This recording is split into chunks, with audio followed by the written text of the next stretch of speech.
Well, good afternoon, everyone. Chief Meteorologist Marcus Walter here with an update. We're talking about the threat for severe weather as we head into Thursday. It's been a while since we've seen any type of threat for severe weather across our region, and we're dealing with a marginal risk, so that's about a 1 out of 5 in terms of storm level. But with the storms that develop, we could see some damaging wind and even an isolated tornado or two.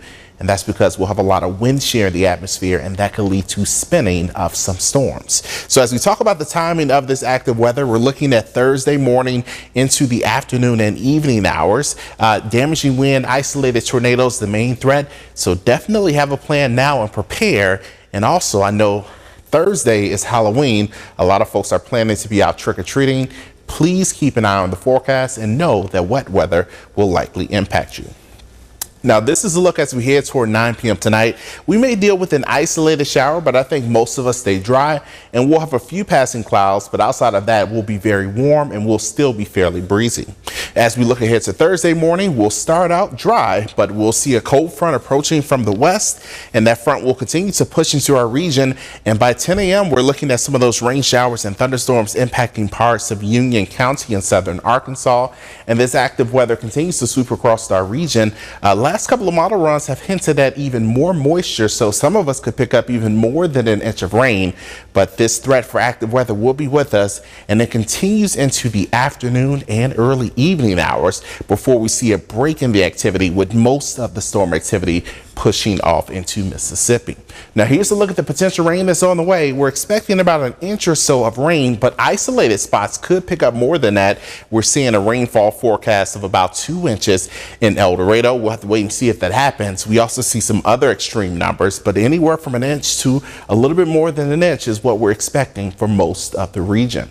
Now, here's a look at the Doppler radar showing some wet weather, even a severe thunderstorm off to our west, just north of Shreveport. Again, we're not expecting any severe weather across our regions today, but we'll be keeping an eye on the radar just to make sure that if any threats do pop up, we'll let you know about them. Now, here's a look at the satellite and radar. We see even more active weather with severe storms moving through Oklahoma, moving through Kansas. This is where most of the energy is, and most of the energy will be tracking to our north and east as we head throughout the night. But we still have a substantial cold front that stretches back into Texas, and that front will push east. And we have a lot of warm air building up ahead of that front. We also have more moisture. So all of that will serve as fuel for any showers and storms that fire up as we head really through Thursday, and as that cold front brings wet weather to our region. Here's a look at temperatures at the moment. We sit at 86 degrees. It feels like 88 degrees. We have a lot more humidity around than what we've had over the last week or so, and we're expecting those humid conditions to stick with us for tonight. Temperatures at the moment sit in the low to mid 80s all across the arc limits. A little cooler farther to the west across eastern parts of Texas, where they're dealing with some rain showers at this hour. But again, for us, we're not expecting really any wet weather this evening. So tonight we'll see temperatures down to about 66 degrees. It'll be warm and humid.